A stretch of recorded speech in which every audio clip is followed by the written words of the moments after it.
Subscribe our channel True Point Facts and press the bell icon for latest update. Antarctic ocean में 28 लोग एक ship में सवार थे, लेकिन उनकी शिप लाखों टन बर्फ के बीच में फंस चुकी थी। उनको एक ही जगह पर खड़े खड़े 7 महीने गुजर चुके थे। उसी दौरान एक रात उनको शिप के नीचे से एक जोरदार आवाज आई और साथ ही शिप एक तरफ को झुक गई। ऐसा मालूम हो रहा था जैसे किसी ने नीचे से शिप को जोर से धक्का देने की कोशिश की हो।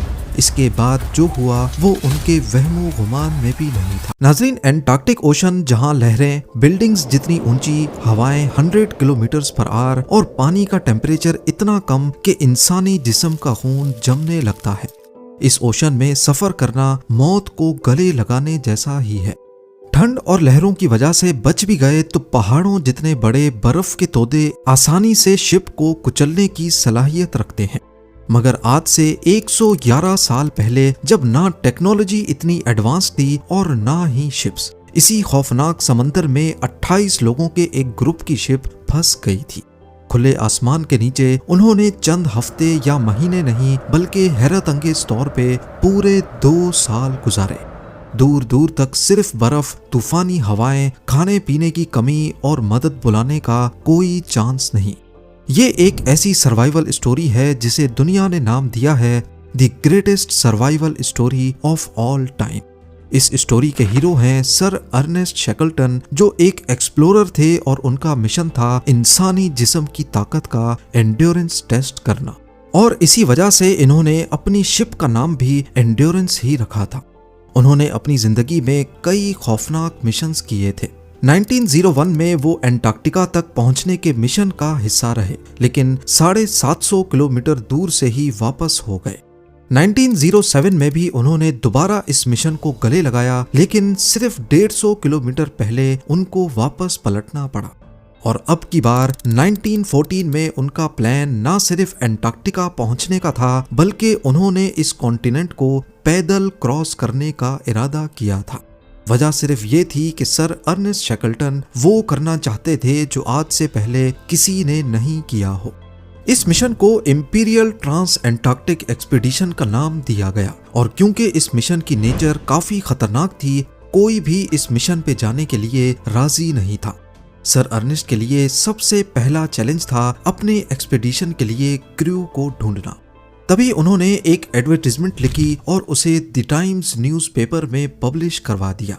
याद रहे कि ये कोई आम टूर ऑपरेटर का इश्तिहार नहीं था। इसके शुरुआती अल्फाज थे man wanted for hazardous journey. इसमें साफ साफ लिखा गया था कि पैसे बहुत कम मिलेंगे, जानलेवा सर्दी का सामना होगा, कई महीनों तक अंधेरे में रहना पड़ेगा, पल पल खतरों से खेलना होगा और सही सलामत वापसी की कोई गारंटी नहीं। सर अर्नेस्ट उन लोगों को अट्रैक्ट करना चाहते थे जो खतरों के सामने डरते नहीं हो। जल्द ही उन्होंने 27 लोगों के क्रू को हायर कर लिया। सर अर्नेस्ट ने इस मिशन के लिए 4 साल की प्लानिंग कर रखी थी, लेकिन जैसे जैसे वक्त करीब आने लगा, उनके एक्सपीडिशन का सपना धुंधला होने लगा, क्योंकि दुनिया में वर्ल्ड वॉर 1 का आगाज हो चुका था। सबको लगा कि शायद अब एक्सपीडिशन कैंसिल हो जाएगा, लेकिन ब्रिटेन, जो खुद भी वॉर डिक्लेयर कर चुका था, उन्होंने इंपीरियल ट्रांस एंटार्क्टिक एक्सपीडिशन को इजाजत दे दी। इस मिशन के लिए एक इंतहाई मजबूत शिप की जरूरत थी, जो बर्फ से ढके एंटार्क्टिक ओशन को चीरती हुई आगे बढ़ सके। पर यह कोई आम जहाज नहीं था जो आसानी से बनाया जा सके। खुशकिस्मती से ऐसा ही एक जहाज आर्कटिक में चलने के लिए पहले से मौजूद था। नॉर्वे की एक कंपनी ने यह जहाज किसी दूसरे एक्सप्लोरर के लिए बनाया था, जो उस वक्त की एलीट क्लास को इस शिप के जरिए पोलर बियर के शिकार पर लेके जाना चाहता था, लेकिन उसका बिजनेस मॉडल फ्लॉप हो गया। सर अर्नेस्ट ने यह जहाज खरीदकर इसे एंड्योरेंस का नाम दे दिया। एंड्योरेंस को खास तौर पर अमेरिकन ओक की मोटी लकड़ी से बनाया गया था, और डिजाइन कुछ ऐसा था कि लकड़ी बर्फ के जबरदस्त दबाव को भी बर्दाश्त कर सके। ये एक किस्म का हाइब्रिड जहाज था, जिसमें सेल्स भी थीं और इंजन भी मौजूद था। अब आखिरकार वो दिन आ ही गया जिसका सर अर्नेस्ट को पिछले कई सालों से इंतजार था। 8 अगस्त 1914 को एंड्योरेंस ने इंग्लैंड के शहर प्लेमथ से सफर का आगाज किया। अगले 4 महीनों तक वो अटलांटिक ओशन में ही सफर करते रहे। पहले वो अर्जेंटीना गए, फिर वहां से साउथ जॉर्जिया आइलैंड, और वहां पे आखिरी तैयारियां मुकम्मल करने के बाद 5 दिसंबर 1914 को उन्होंने जहाज की डायरेक्शन एंटार्क्टिक ओशन में वेडल सी की तरफ कर दी। एंड्योरेंस में 28 लोगों समेत 50 बड़ी नस्ल के कुत्ते भी थे, जिनको एंटार्क्टिका की बर्फ में साजो सामान वगैरह खींचने के काम में लाया जाना था। 46 दिनों तक ये सफर चलता रहा और अब वो सिर्फ एक दिन में ही एंटार्क्टिका के कोस्ट पे पहुंचने वाले थे। लेकिन फिर 18 जनवरी 1915 को पहली मुसीबत ने उनका रास्ता रोक दिया। हुआ कुछ यूं कि वेडल सी के ऊपर बर्फ की लेयर्स मोटी से मोटी होती गईं और एक पॉइंट पे आकर ये लेयर्स 18 फीट तक मोटी हो गईं और अब एंड्योरेंस में इतनी ताकत नहीं थी कि उन्हें चीर कर आगे बढ़ सके। ये बर्फ कहीं कहीं इतनी कमजोर भी थी कि यहीं से पैदल सफर को शुरू करना भी मुमकिन नहीं था। एंड्योरेंस अपनी मंजिल वासल बे से लगभग 130 किलोमीटर पहले ही बर्फ में फंस चुकी थी। शुरुआत में लगा कि शायद ये मसला आर्जी तौर पे आया है, लेकिन असल में ये इंपीरियल ट्रांस एंटार्क्टिक एक्सपीडिशन के रास्ते में आने वाला सबसे बड़ा मसला साबित हुआ। कई दिनों तक लगातार कोशिशें करने के बाद उन्होंने 300 टन वजनी शिप को मैन्युअली आगे बढ़ाने का फैसला किया। लगातार अगले 2 दिनों तक बर्फ को काटने और रास्ता बनाने का काम करते करते क्रू बिल्कुल एग्जॉस्ट हो गया, लेकिन ये काम उनकी सोच से भी ज्यादा मुश्किल था। कई दिनों की मेहनत के बाद वो शिप को महज 300 मीटर तक ही आगे बढ़ा सके, लेकिन उसके बाद एंड्योरेंस दोबारा फंस गई। 1 महीने तक शिप को आजाद करवाने की कोशिशों के बाद आखिरकार 14 फरवरी 1915 को सर अर्नेस्ट ने हिम्मत हार ली। उन्होंने फैसला किया कि शिप को बर्फ की नेचुरल मूवमेंट पे ही छोड़ दिया जाए। हो सकता है सर्दियां ढलते ही बर्फ खुद ही टूट जाए। इस दौरान एंड्योरेंस एक विंटर स्टेशन का काम दे रही थी। क्रू इसमें अपने रूटीन का काम करने लगे, पर फर्क सिर्फ इतना था कि शिप अब एक ही जगह खड़ी थी। क्रू का जज्बा बहुत ऊंचा था और सर अर्नेस्ट ने शिप पर एक डिसिप्लिन कायम कर रखा था। वो लोग दिन भर मसरूफ रहने के लिए डिस्कशंस करते, सॉकर खेलते, एक दूसरे का हेयर कट करते और कुकिंग में टाइम गुजारते थे, सिर्फ इस इंतजार में कि एक दिन बर्फ टूटकर उनको आगे या पीछे जाने का रास्ता देगी। एंड्योरेंस में क्रू के दिन गुजरते गए और सब आपस में एक दूसरे से मजीद क्लोज हो गए। यहाँ तक के जानवरों के साथ भी एक इमोशनल अटैचमेंट होने लगी। सबको उम्मीद थी कि एक दिन वो किसी सिविलाइजेशन के करीब पहुंच जाएंगे, पर शायद कुदरत को कुछ और ही मंजूर था। अप्रैल 1915 में बर्फ टूटने तो लगी, लेकिन बढ़ते हुए प्रेशर की वजह से बर्फ की लेयर्स एक दूसरे पर चढ़ने लगी और ये एक इंतहाई अनएक्सपेक्टेड इवेंट था। कंप्रेस होती करोड़ों टन बर्फ ने एंड्योरेंस पर भी प्रेशर देना शुरू कर दिया। इस पॉइंट पर सबसे ज्यादा जरूरी था कि शिप को बर्फ के प्रेशर से आजाद किया जाए, लिहाजा सब ने मिलकर बर्फ को हटाने का काम किया। कुछ हफ्तों की मेहनत के बाद ये मुसीबत तो टल गई, लेकिन खतरा अभी भी बाकी था।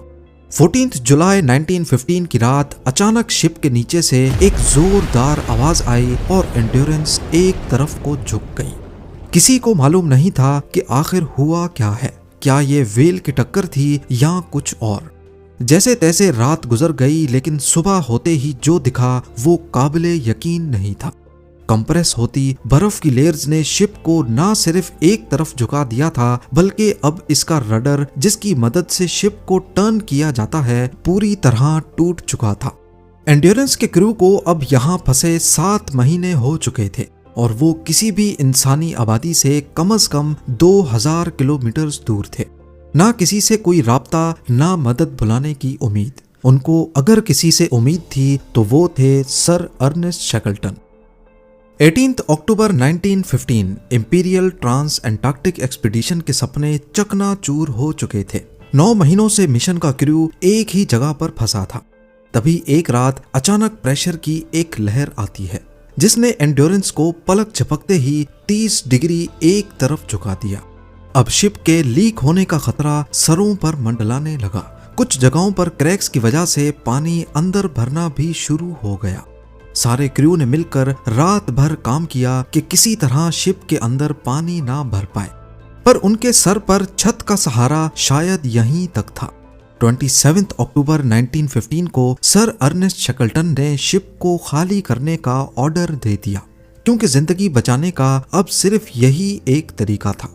जरूरी साजो सामान बाहर निकाले गए, जानवर, खाना पीना, लाइफ बोट्स और बिस्तर वगैरह सब कुछ बाहर निकालकर अब पूरा क्रू बर्फ की चादर पर खुले आसमान तले आने पर मजबूर हो गया। पिछले कई महीनों से जिस शिप का सहारा था वो अब उन सब के सामने बर्फ के प्रेशर तले टूटकर तबाह हो गई और आहिस्ता आहिस्ता पानी के अंदर डूबने लगी। अब सबके जहन में एक ही सवाल आ रहा था कि तैरते हुए बर्फ के तोदे पर आखिर कब तक वेट किया जाएगा।